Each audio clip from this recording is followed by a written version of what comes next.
Hello everyone, আসসালামু আলাইকুম। আজকে হচ্ছে আমাদের নতুন একটা ব্লগ শেয়ার করছি অনেকদিন পরে। কারণ ঈদের ব্যস্ততা, কুরবানি সবকিছু মিলিয়ে আমাদের কোনো রকমভাবে ঈদ যাচ্ছিল। তো কি করব, এই ব্যস্ততার মধ্যে কোনো ব্লগই শেয়ার করতে পারিনি। তো আজকে মনে হচ্ছিল যে ঈদের ৩য় দিন একটু ঘুরতে যাচ্ছি। আসলে ঘুরতে যাচ্ছি না, আমরা একটু কেনাকাটা করতে যাচ্ছিলাম। তো সাজুগুজু করতে দেখে আমার হাসব্যান্ড সন্দেহ করছে, "কি ব্যাপার? তুমি না কেনাকাটা করতে যাবা? তাহলে এত সাজুগুজু কিসের?" তো আমি বললাম যে, "চলো না একটু দেখি কি করা যায়। একটু সামনে যাই তো আগে, কেনাকাটাই তো করতে যাবো। তো একটু সাজুগুজু করলেই বা সমস্যা কি?" তারপরে ওকে একটা রিসোর্টের সামনে নিয়ে গেলাম। নিয়ে গিয়ে বলছি, "চলো না একটু ভেতরে নিয়ে আমাদের ঘুরিয়ে নিয়ে আসবে।" তো ও বলছিল, "আমাকে ফাঁকি দিলা কিসের জন্য? তুমি না বলছিলা যে শুধুমাত্র কেনাকাটা করতেই যাবা?" তো আমি বলছিলাম যে, "হ্যাঁ, কেনাকাটা করব। বাট এখান থেকে একটু ঘুরে ফিরি তারপরেই না যাই। সমস্যা কি? একটু সবাই মিলে ঘুরি।" তো আমরা সামনে হচ্ছে আমাদের গ্রামে হাঁটতে, হাঁটতে চলে গেলাম একদম বাসার খুব কাছে হাফ কিলোমিটার বলা যায়। তো ১৫-২০ মিনিট হাঁটলেই হচ্ছে রিসোর্টটা পাওয়া যায়। তো এখানে হচ্ছে মানে গ্রাম্য মানে পরিবেশে মানে রুরাল এরিয়ার মধ্যে যে এত সুন্দর একটা রিসোর্ট, মানে আমাদের জন্য শুধু না, বাচ্চা-টাচ্চা থেকে শুরু করে ফরেনার সবার জন্য এই রিসোর্টটা অনেক সুন্দর বলা যায়।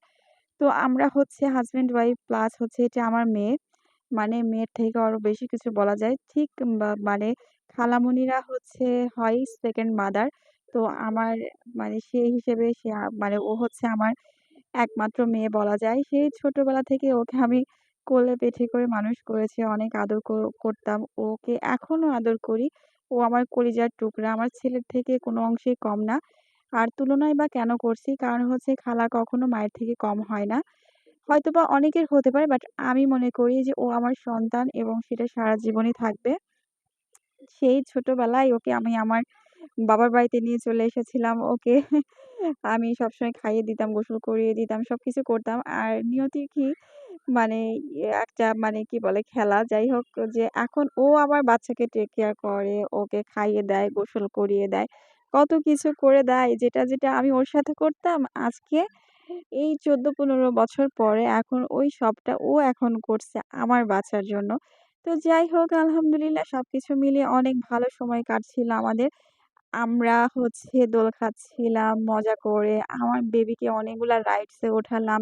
আমরাও অনেক বেশি মজা করলাম। আর এইটা যে এত বেশি হাস্যকর ছিল যে ও ওকে হচ্ছে যখন স্লাইডারে তুলে দেওয়া হয়েছে, ও একটু যদিও ব্রেভি, বাট ও এটাতে ফার্স্ট। তো ওর বাবা ওকে হেল্প করছিল নামানোর জন্য। তারপরে আমরা বিভিন্ন জায়গায় বিভিন্ন দোলনায় বারবার উঠতেছিলাম। আর এটাতে উঠে আমি এত বেশি ভয় পেয়েছি।